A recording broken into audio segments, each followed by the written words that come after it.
اعوذ باللہ من الشیطان الرجیم بسم اللہ الرحمن الرحیم۔ اللہ تبارک و تعالی کے نام سے شروع جو بڑا مہربان اور نہایت رحم کرنے والا ہے۔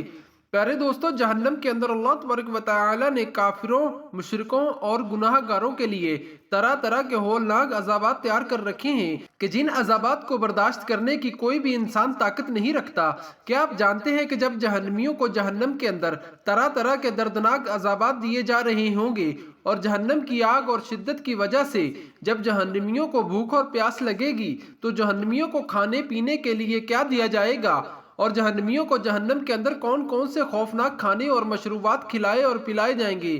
پیارے دوستو، آج کی اس ویڈیو میں ہم آپ کو جہنم کے دردناک کھانے اور جہنم کے خوفناک مشروبات کے بارے میں بتائیں گے کہ جہنم کے اندر جہنمیوں کو آگ کے عذاب کے علاوہ کھانے اور پینے کے ذریعے کس طرح عذاب دیا جائے گا، اور جب جہنمی لوگ جہنم کا کھانا کھائیں گے اور جہنم کا پانی پئیں گے تو اس وقت ان جہنمیوں کی کیا حالت ہوگی، اور جہنمی لوگ جہنم کے کھانے اور پانی کی وجہ سے کس طرح تڑپیں گے، اور اللہ تبارک و تعالی ان جہنمیوں کے بارے میں کیا ارشاد فرماتا ہے، اور جہنم کا وہ خوفناک درخت جس کا ذکر قرآن پاک میں شجرۃ الزقوم کے نام سے ملتا ہے، اس کی حقیقت کیا ہے۔ پیارے دوستو، یہ تمام سوالات کا جوابات قرآن و حدیث کی روشنی میں آج کی اس ویڈیو میں ہم آپ کو بتائیں گے، لہذا آپ سے گزارش ہے کہ ہماری اس ویڈیو کو اینڈ تک ضرور دیکھیے گا۔ اللہ تبارک و تعالی قرآن پاک میں جہنم کا ذکر کرتے ہوئے یوں ارشاد فرماتا ہے،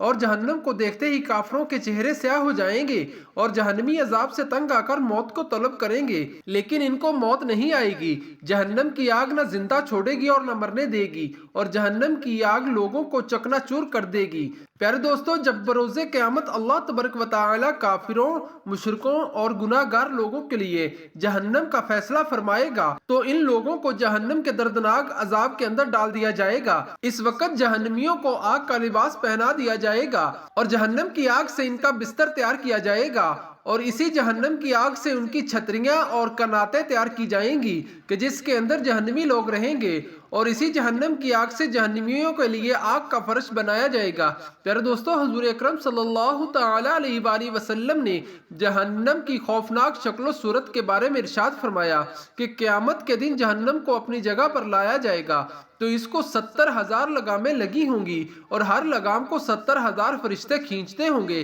ویسے تو جہنم کے اندر جہنمیوں کو طرح طرح کے خوفناک عذابات دیے جائیں گے، لیکن جہنم کا سب سے بڑا اور خوفناک عذاب آگ کا عذاب ہوگا کہ جس آگ کی گرمی اور شدت کا کوئی بھی جہنمی برداشت نہ کر پائے گا۔ پیارے دوستو، جہنم کے اندر جہنمیوں کو آگ کے ساتھ بار بار جلایا جائے گا۔ جب جہنمی جل بن کر کوئلہ بن جائیں گے تو اللہ تبارک و تعالی کی طرف سے ان کو دوبارہ نیا گوشت دیا جائے گا اور نئے چمڑے کے ساتھ دوبارہ زندہ کیا جائے گا، اور پھر ان کو آگ کے ساتھ جلایا جائے گا، اور یہ عذاب جہنمیوں کو بار بار ہوتا رہے گا۔ حضور اکرم صلی اللہ تعالی علیہ وآلہ وسلم نے ارشاد فرمایا کہ جہنم کی آگ کو فرشتوں نے 1000 سال تک جلایا تو وہ سرخ ہو گئی، اور پھر 1000 سال تک مزید جہنم کی آگ کو بڑھایا گیا تو وہ سفید ہو گئی، اور پھر تیسری بار 1000 سال تک جہنم کی آگ کو جلایا گیا یہاں تک کہ وہ سیاہ رنگ کی ہو گئی، اور اب جہنم کی آگ نہایت ہی خوفناک اور سیاہ رنگ کی ہے۔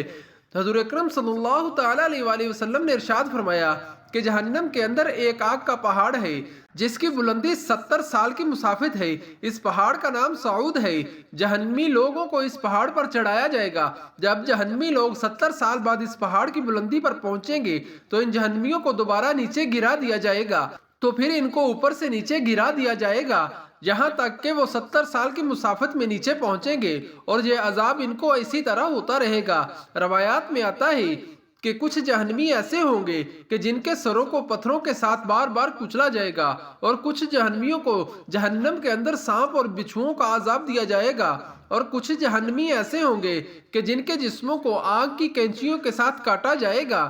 حدیث پاک میں آتا ہے کہ جب جہنمیوں کو یہ دردناک عذابات دیے جا رہے ہوں گے تو ان عذابات کی شدت کی وجہ سے جہنمی اس قدر روئیں گے کہ ان کی آنکھوں سے اس قدر آنسو نکلیں گے کہ اگر ان آنسوؤں کے اندر کشتیوں کو چھوڑ دیا جائے تو وہ بھی چلنے لگ جائیں، اور جب جہنمیوں کے رونے کی وجہ سے ان کی آنکھوں کے آنسو ختم ہو جائیں گے تو وہ سخت ہو جائیں گی، ان کی آنکھوں سے خون اور پیپ بہنا شروع ہو جائے گی۔ میرے دوستو، جب جہنمیوں کو جہنم کے دردناک عذاب کی وجہ سے پیاس لگے گی تو ان جہنمیوں کو پینے کے لیے کون کون سے مشروبات دیے جائیں گے، ان کے بارے میں اللہ تبارک و تعالی قرآن پاک کی سورۃ ابراہیم کی آیات نمبر 16 اور 17 میں ارشاد فرماتا ہے، جہنمیوں کے زخموں سے بہنے والا پیپ اور خون نیز کھولتا ہوا پانی جہنمیوں کو پینے کے لیے دیا جائے گا۔ اس آیات کریمہ سے پتہ چلتا ہے کہ جہنمیوں کو جہنم کے اندر 3 طرح کے مشروبات دیے جائیں گے۔ نمبر 1، جہنمیوں کو انہی کا خون پلایا جائے گا، اور نمبر 2، جہنمیوں کو انہی کی پیپ پلائی جائے گی،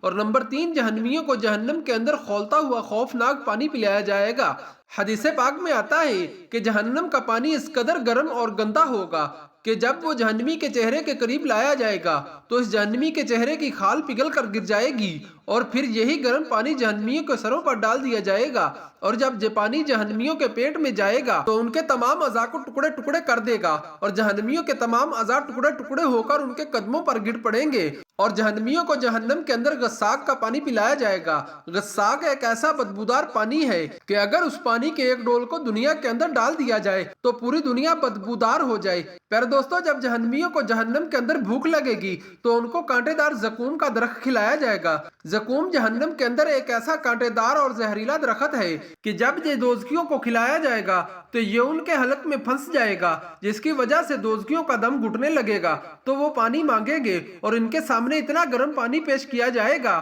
کہ جس کی گرمی کا یہ عالم ہوگا کہ برتن منہ کے سامنے لاتے ہی چہرے کی تمام کھال پگھل کر اس برتن کے اندر گر جائے گی، اور جب یہ پانی ان کے پیٹ کے اندر جائے گا تو ان کے پیٹ کے تمام اعضاء کو جلا کر ٹکڑے ٹکڑے کر کے ان کے پیروں پر گرا دے گا۔ پیارے دوستو، زقوم کا درخت ایک ایسا درخت ہے کہ اگر اس کے ایک قطرے کو زمین پر گرا دیا جائے تو یہ تمام دنیا کے کھانے پینے کی چیزوں کو بدبودار اور خراب کر دے۔ اللہ تبارک و تعالی سے دعا ہے کہ اللہ تبارک و تعالی ہمیں جہنم کے دردناک عذاب سے بچائے، اور حضور اکرم صلی اللہ تعالی علیہ وآلہ وسلم کے صدقے ہمارا خاتمہ ایمان پر فرمائے، اور جنت کے اندر حضور اکرم صلی اللہ تعالی علیہ وآلہ وسلم کا پڑوس نصیب فرمائے۔ آمین یا رب العالمین۔